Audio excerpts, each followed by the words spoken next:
dhammaan marti sharafta halkan caawa isugu timi iyo mas'uuliyiinta qaranka ee uu madaxweynuhu ugu sareeyo dhammaantiinba السلام عليكم ورحمة الله وبركاته. مرلباتك ومهدقينا مرتشرفتا مدشن مدحوينا جمهورية الشمال عاوة كمرتق هذه سواء جيبتي وجدد عاوة مدشينو وحويي إن أينو قارن أورينو دكينا تباليسن مشاريع أي كقصو كبتان محوها ديفتي قالي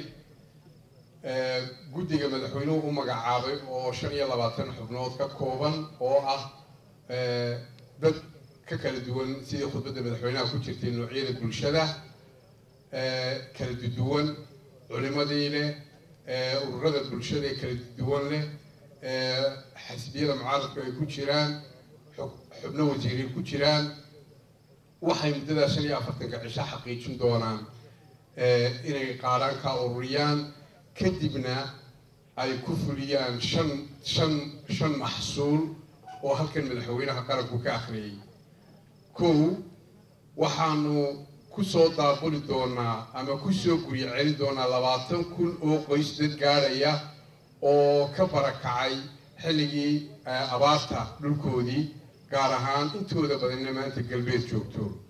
تدكاس والغا مارمان إلو يسو علي للكودي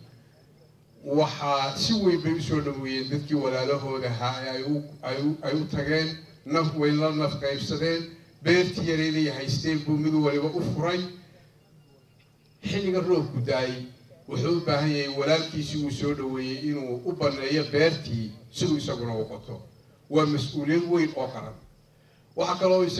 iyaguna jira dad fara badan oo guddiga taakulaynta abaaraha qaranku ay ka soo rareen muxuu ahaayay Soomaaliya gaar ahaan Puntland weli qaybo badan ku harsan tahay iyaguna waa ka mid waxa kale oo guddiga u qorsheysan 10,000 oo qoys ugu yaraan in xoolo loo iibiyo la xooleeyo xoolahaas waxa laga soo iibinayaa dadka wax soo doogeen waxa la siinayaa loo iibinayaa kuwa cayloobaya maran gobolada dalkana waa laga soo daraasad baa lagu sameyn doonaa muddada laba faa'iido lacagtaas yeelanaysa mar waxa la siinayaa kuwa xoolahoodu jilicsan yihiin ayaa laga iibinayaa oo lagu kabayaa oo waynu ka iibsanaynaa marna waxa loo iibinayaa kii caynka ahaa mashruuca saddexaad waxa weeye ilaa 12 seerayaal oo waaweyn ayaa dhaqso iminka muddadan ilaa July aynu ku ilaalinaynaa oo shaqaale ugu sameeynaa oo gaadiid ugu sameeynaa 12 ka seero waxa deegaan waliba loo banaynayaa dhulka qaybay daaqaan xilligan iyo kuwaasna ay ku soo muxuu ahay u diga rugtaan xilliga jiilaalka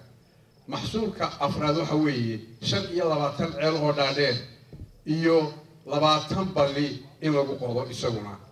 mashruuca shanaad waxa weeye in aynu qodno 35,000 oo beerood oo muxuu ahaayay dadka jilicsan ka caawino midkiiba ugu yaraan 3 saacadood inta haddaynu qabanno waxay noqon kartaa waxa run ah oo dhaba inay kaga soo kabanayaan bulsho badani abaartii taakuladeedii tabaalaheedii waxay dhinaca kale noqon kartaa oo ayba tahay ka hortagii abaaraha inaafeeyey haddaynu balaysina bilow oo samaysano ceelalna qodano seerayaal la samayno waxay yarayn doonaan khasaaraha abaaraha soo socda kadibna waxaynu ummadahaan qorshaha qaranka ee xukuumaddu samaysay waxa 5 sano soo socda buddig u ah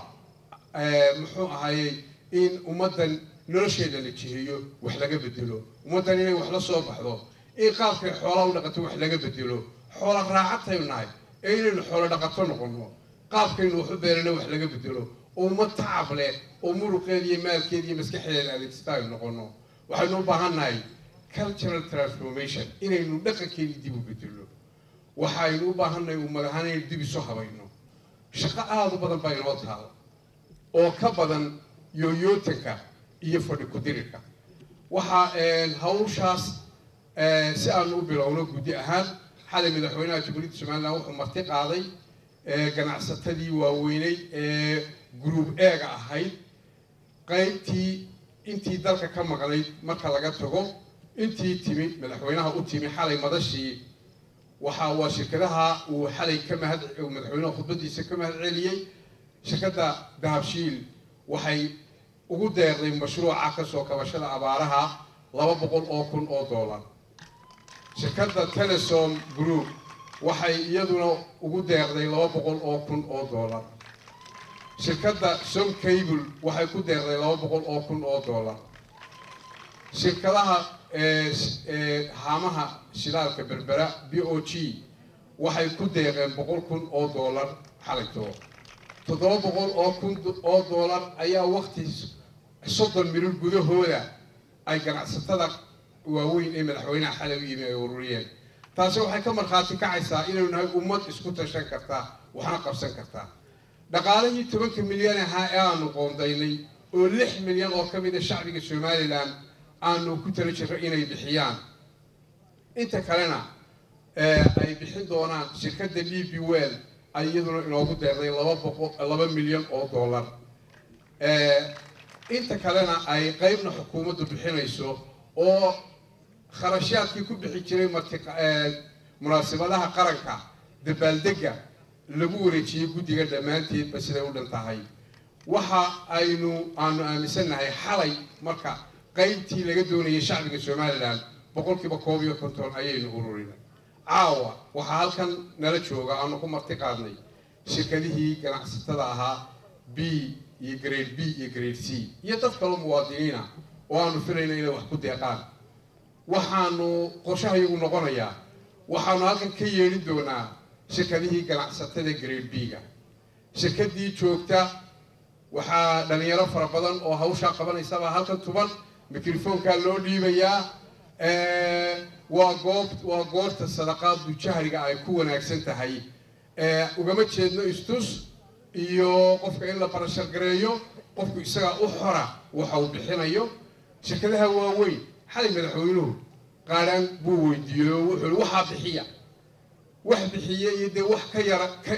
ka gaabtay oo leeyihiin sidaas oo kale caawina shirkadaha grade B-ga waxaanu anagu guddi ahaan soo qoondaynay iyagoo aan uga mahadnaqayno gargaaradii hore ka qayb qaateen lacag 50,000 oo dollar inay bixiyaan qasab maaha xukunna maaha waa anaga waa soo jeedintayadii laakiin waxay u taallaa go'aanku shirkadda ama qofka metelaya sidoo kale waxa marka aanu qaybta xaadirno oo ilaa 40 shirkadooda waxaanu iyagana siin doonaa cidda kale ee golaha ka dhawaaqaysa ee fadhida qoray waxa kale oo iyaguna mar saddexaadka aanu qaybin doonaa foomam dadka wixii soo haray oo dad badan fara badan oo grade C-gii u badan yihiin foomam baa loo qaybinayaa qof walba wuxuu qorayaa saddexdiisa magac wuxuu bixinayo qaabku soo bixinaya lacagta adduunka aynu ka hadlayno waxa loo maamuli doonaa si hufnaan leh oo ammaanad leh guddiga taakulaynta abaaruhu adduunkii soo galay iyo raashinkii soo galay si wacan bay u maamuleen culimadii dalka ayaanu u dhiibnay khasnadihii xukuumad ahaan wax xilkayagii inaanu ummadda wax u kala qaadno hase yeeshee si aanu kalsoonida shacbiga u beero ayuu madaxweynuhu guddiyada qaababku u sameeya ay salka ku haysaa madaxweynuhu waa mas-uulkii la doortay hanti ka badan waxyaalaha yareer la ururiyo ayuu maamulaa hase yeeshee si kalsoonida loo abuuro waxaa madaxweynuhu abuuray guddiyo culimo badan ku jirto culimada ayaanu iska xijinay akownadana u dhiibnay qalimadana u dhiibnay waxaanu inoo haya culimadu waa dadkii ugu kalsoonida badnaa shacbiga Soomaaliland waa dad muxtarimiina ma mudna in la maago oo maalin walba la caayolaya adduun bay xadeen iyo way ku tagfareen ma mudna waanu ka xaal marinaynaa waana ka raali gelinaynaa waxaanu leenahay iyadana mas'uuliyadda ayaana waa munaasabad qaran hadallo badan oo aanu ka jawaabi lahayn ayaa jira oo rag waaweyn oo qarankan xil ka doonaya ay ku hadleen ama ku hadlaan oo arrimaha ay isdul taageen laakiin caawa u holan mayneen sida iyada fagaarahan isugu bixi doonaa waqti aan munaasabadan qaranka la joogin ayaanu arrimaha ka jawaabi doonaa guddidan waxaa iyaduna sidoo kale akawnadii aanu samaynay waxaanu iyagana mas-uul uga dhignay dad kala duwan oo badan oo sharaf leh oo aan ammaanad leh oo hanti haysta oo aan baahnayn waxaa ka mid ah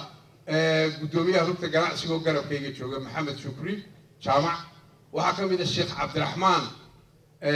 ayaa ka mid ah waxaa ka mid ah doctor buuxame waxaa ka mid ah marwe ismahaan dadkaas ayaa ka mid ah afartaa xubnood ayaa akawnada gacanta ku haynaya waxa iyaguna ka saari karaan ma jiro waa wax guddigu isku raacday ayay saari karaan waxaan u gudbi doonaa liiskii xalayto madaxweynuhu yeedhay haddaan isdul taago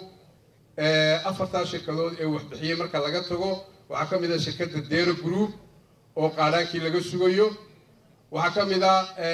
Colonel Xuseen Axmed Faarax oo dalka ka maqan oo aan ganacsado weyn oo degan dalka Kenya waxaa ka mid ah shirkadda OGF Axmed Cismaan Geelle waxaa ka mid ah maxjarka Jaabiri waxaa ka mid ah maxjarka Ala Yaasir